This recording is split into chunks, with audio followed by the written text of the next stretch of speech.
Hello, everyone, and welcome to the Bob Keller Hour. Like always, it's not going to be an hour long because I know you probably have better things to do than sitting and listen to me.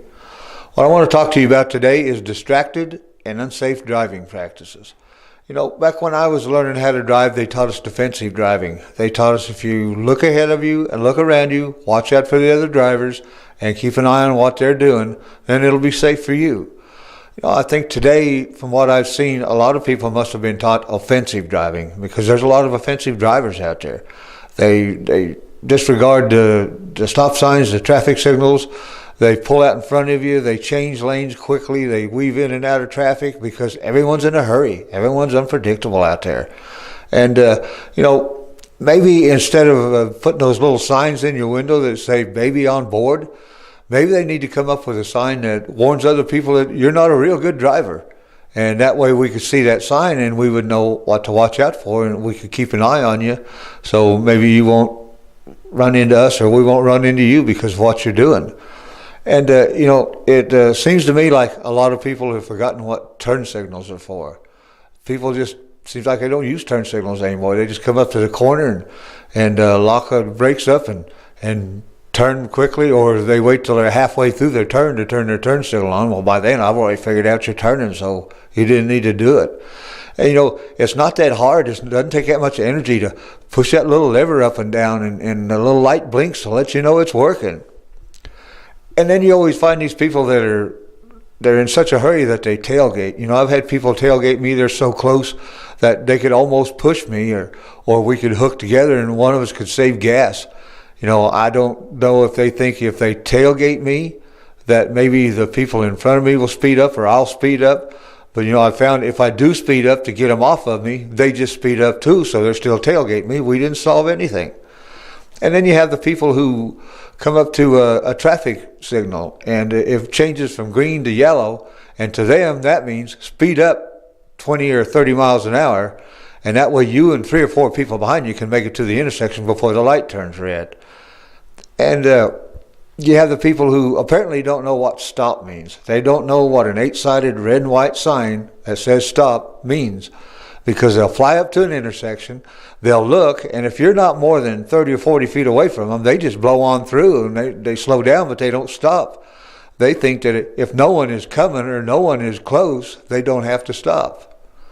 Now, correct me if I'm wrong, but I think that would be a yield sign, not a stop sign. Maybe the problem is people just don't understand stop, and they need to pass regulations to where they have to give more warning or explanation as to what a stop sign means, so then people will understand it and they'll go ahead and stop. And then we get into the people who are using their phone, and that's a lot of people. Everyone these days has a cell phone. They take it with them in their vehicle, and they think that is the best time to talk on the phone because all they're doing is driving. I mean, come on. It's boring. All I'm doing is driving, so I can use my phone. And I've seen a lot of strange things out there. I've seen people driving down the street talking on their phone with a burger in their hand. They're eating while they're driving. And, if they got the phone in one hand and the food in the other, it kind of makes me wonder, what are they using to drive? And then you see the people with the phone in their hand, their phone leaning over on their shoulder, and they got a drink in their hand. They've got themselves a cup of coffee or a pop or some water or something to drink, and they're drinking while they're driving and talking on the phone.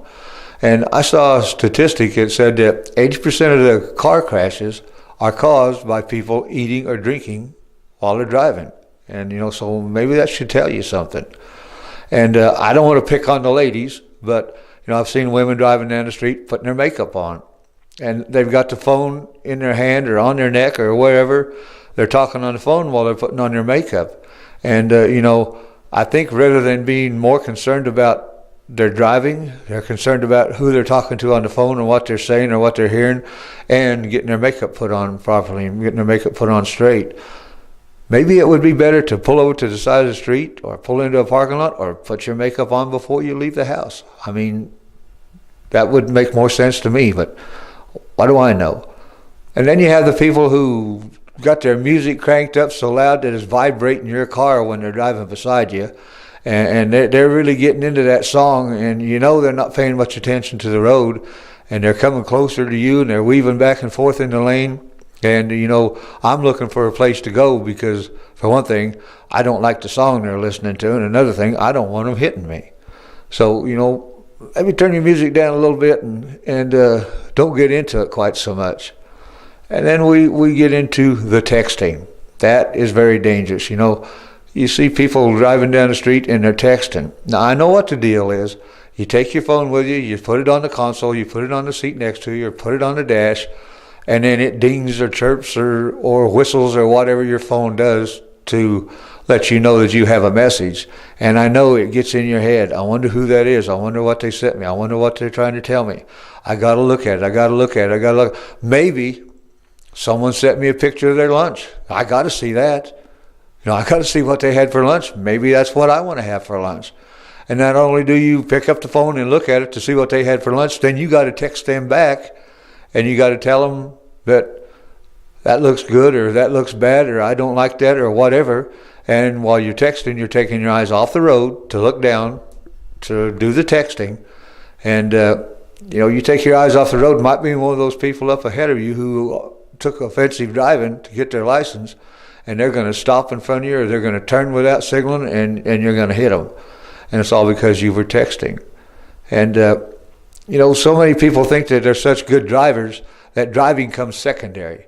Texting is more important than driving. So, they think it's okay for me to go ahead and text while I drive because I'm so good I can do it. But, I don't know too many people who can, I understand people like to multitask, but I think that's getting a little bit carried away. It kind of seems to me, I was thinking about it, it seems like maybe people these days get the driver's handbook, they study, they get the knowledge, they take their driving test, they get their license, and then they just throw the book away. I don't need that book anymore. I don't have to worry about what's in it. I've got my license now. It doesn't matter what they say. I got free range to do whatever I want. And so many people look at driving as a right, as an entitlement. I got a license, I'm entitled to drive, I got the right to drive. Well, you don't have the right to drive, it's a privilege. You've got to obey the rules of the road, you got to look out for the other people, and you got to keep yourself safe, and you got to keep other people safe. So, I guess in closing, what I'd like to tell you is drive safe out there, because the life you save might be mine. And I hope you have a good one. Until next time, see you later.